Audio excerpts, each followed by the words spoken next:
Okay, so I want to do this video tonight about body image.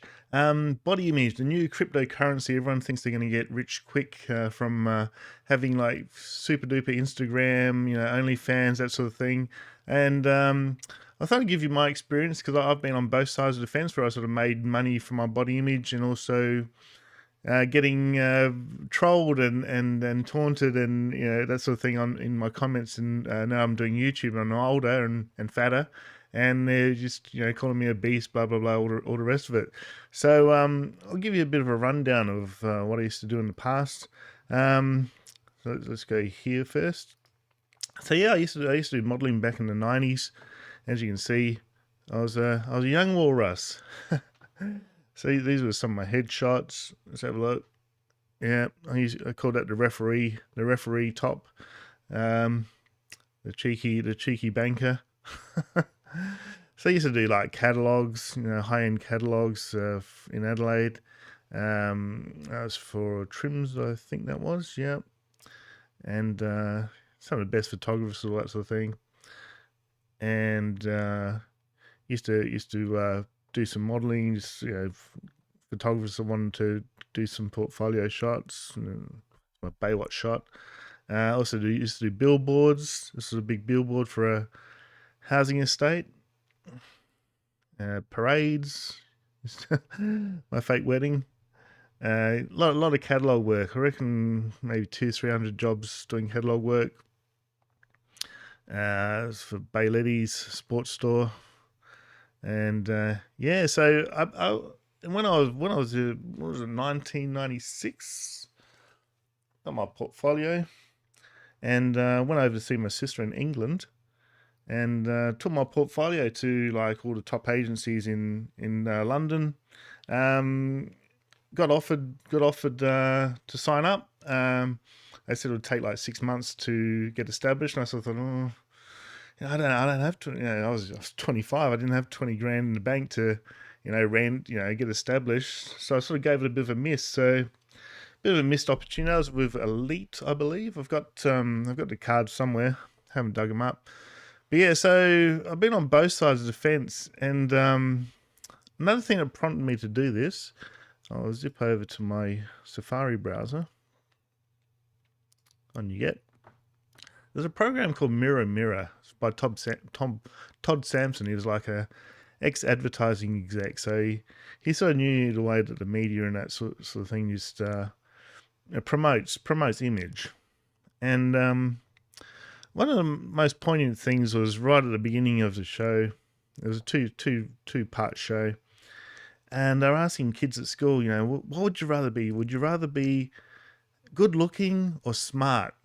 And surprisingly, the kids, most of them, the vast majority said they'd rather be good looking than smart. And that's pretty sad. That's pretty sad that we've got a whole generation now they think that looks are the new currency. Because there's so much social media going on. And in the first episode, they had, let's see, I'll flick through here. They had this girl that wanted to look like an edited photo. Like that was her obsession. She wanted to be like not a Barbie, but an edited baby, like just a freaky looking edited Barbie. And that was the way that she made her money. And on the second episode, they concentrated on this guy who's an Australian bodybuilder over here. Let's see that pop. Yep. And he just thought he was really small. He just wanted to be bigger and bigger and bigger, And yeah, it's just crazy.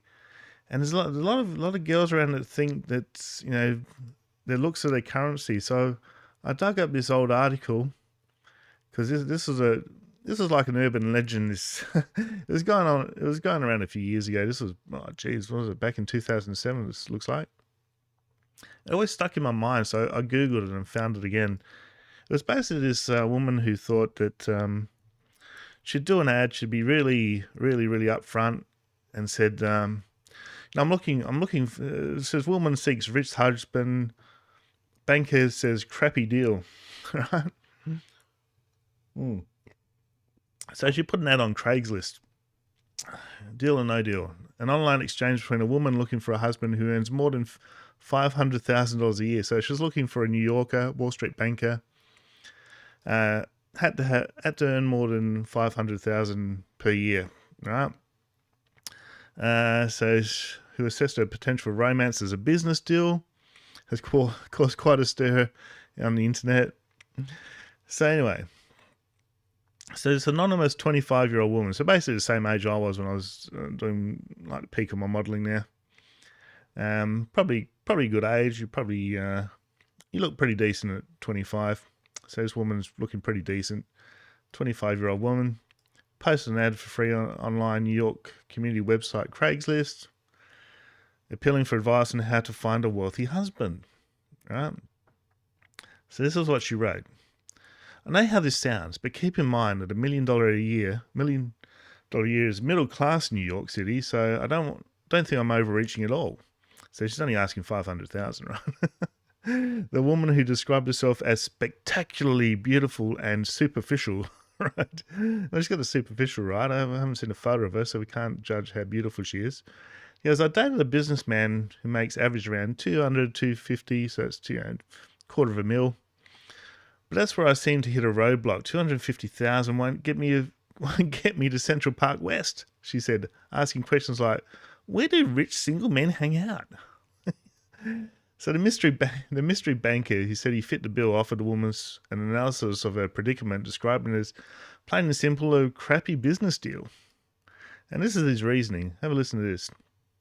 So he goes on to say, your looks will fade and my money will likely continue into perpetuity. In fact, it is very likely that my income increases, but is an absolute certainty it won't be getting any more beautiful, the banker wrote. And this is a good learning lesson. So in economic terms, you're a depreciating asset and I am an earning asset, he said. Let me explain. You're 25 now and you'll probably stay pretty hot for another 5 years, but less so each year. Then the fade begins in earnest. By 35, stick a fork in you. In other words, you're done. It doesn't make good sense for me to buy you, which is what you're asking. So I'd rather lease. So while the woman has since removed the ad from Craigslist, it, along with the response, has become a popular email joke that bank JP Morgan Chase says led to one of his bankers mistakenly being credited with writing a response. Brian Marconi, spokesman for JP Morgan Chase, said the banker did not write the response and his email signature accidentally became attached to the ad. Maybe. And the response when he forwarded it to friends and then wound up on blogs. Craigslist was not made immediately available for comment, but a spokeswoman told the New York Times that it does look like the post was made sincerely. So there we go, guys. That's really what it comes down to. If you're seeing your looks as a commodity, and you're after a rich guy, they see it as a business deal, and it's a pretty crappy business deal at that. So I have a saying. I come up with all these sayings over the years, and I always tell people, women that basically chasing a rich guy. I go, look, a guy is only as faithful as his options. If he's a really, really, really wealthy guy, he's going to have lots of options, right? So probably best you avoid him because it's going to end in tears. So that's one of my sayings. What's my other one to do with relationships? I always say that men treat women like sex objects and women treat men like social objects. And this is probably a little bit outdated. Back in the day, that was one of my favorite sayings back in the 90s. So take my advice, work on yourself, work on study, learn new things, give yourself some options of earning in different ways.